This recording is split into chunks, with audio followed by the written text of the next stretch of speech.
नमस्कार।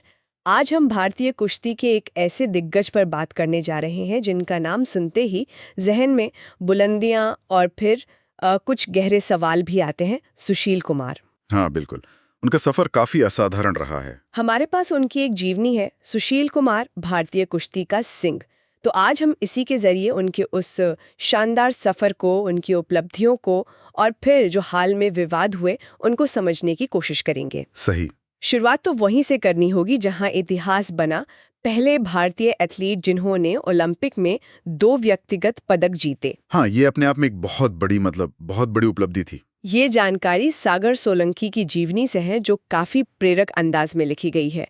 तो चलिए पता लगाते हैं कैसे दिल्ली के पास के एक छोटे से गांव का लड़का कुश्ती की दुनिया के शिखर तक पहुंचा। हाँ देखिए, जैसा जीवनी बताती है, शुरुआत तो बहुत ही मामूली थी।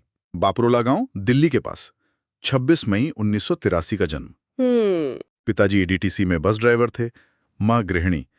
मतलब आर्थिक स्थिति बहुत साधारण थी। तो प्रेरणा कहाँ से मिली कुश्ती की? प्रेरणा घर में ही थी। उनके पिता खुद पहलवान रहे थे और चचेरे भाई भी, तो वो माहौल था घर में। अच्छा, और फिर 14 साल की उम्र में छत्रसाल स्टेडियम पहुंचे। जीवनी में उस शुरुआती दौर के संघर्ष के बारे में क्या बताया गया है? मतलब सिर्फ पैसे की कमी या कुछ और भी था? नहीं, सिर्फ पैसे की कमी नहीं। जीवनी बताती है कि वो दौर बहुत कठिन था। मिट्टी के अखाड़े में ट्रेनिंग होती थी, डाइट एकदम सख्त शाकाहारी। एक एक कमरे में कई कई पहलवान रहते थे, जमीन पर सोना पड़ता था। जीवनी में यह भी जिक्र है कि कई बार तो बड़े मुकाबलों से पहले जूते तक उधार लेने पड़ जाते थे। जूते उधार लेना, ये तो वाकई दिखाता है कि कितनी जमीनी शुरुआत थी। बिल्कुल। और अनुशासन जबरदस्त था। रोजाना 8 घंटे से ज्यादा ट्रेनिंग। इसी मेहनत का नतीजा फिर बीजिंग में दिखा 2008 में। हाँ बिल्कुल। 2008 Beijing Olympics, 66 kilo free style में कांस्य पदक।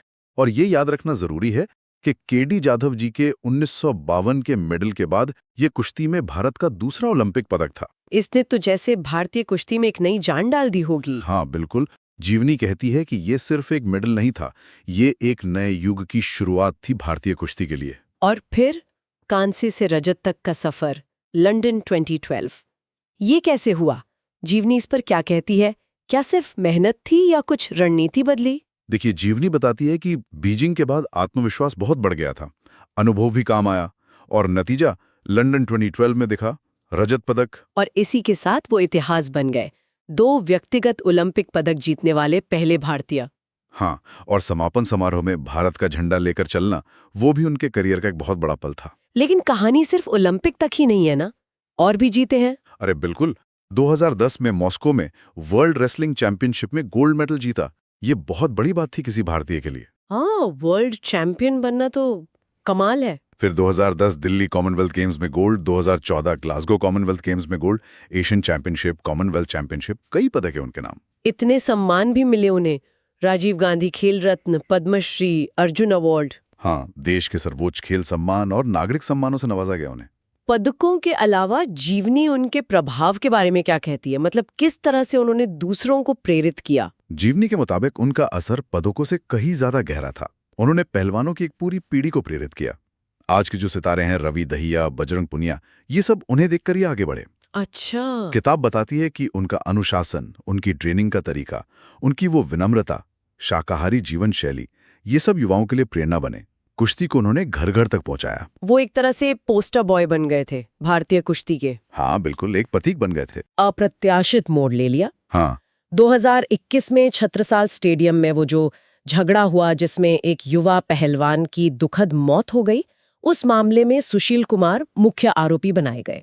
फिलहाल वो कानूनी प्रक्रिया का सामना कर रहे हैं। जीवनी इस हिस्से पर बहुत विस्तार से नहीं जाती, लेकिन ये जरूर बताती है कि इस एक घटना ने उनकी पूरी छवि को कैसे बदल दिया और खेल जगत में एक बड़ी बहस खड़ी कर दी। तो अगर हम इस जीवनी से मुख्य बातें निकालें तो क्या होंगी?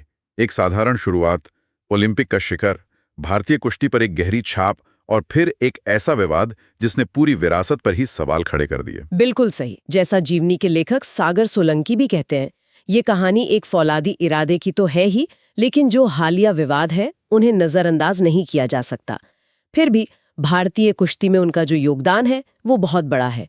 ये दोनों ही चीजें उनकी कहानी का हिस्सा है। तो आखिर में ये सब हमारे लिए क्या मायने रखता है? ये पूरी कहानी हमें क्या सोचने पर मजबूर करती है? देखिए, ये कहानी कई सवाल खड़े करती है। हम अपने नायकों को कैसे देखते हैं? जब किसी बड़ी हस्ती पर गंभीर आरोप लगते हैं तो समाज कैसे प्रतिक्रिया देता है? कैसे हम उनकी उपलब्धियों और उनके मानवीय पतन, अगर ऐसा है तो, उसके बीच संतुलन देखते हैं? ये शायद एक एथलीट पर पड़ने वाले दबावों और उनकी जिंदगी की जटिलताओं को भी दिखाता है। हाँ, ये सोचने वाली बात है कि महानता और मानवीय कमजोरियों के बीच की रेखा कितनी धुंधली हो सकती है।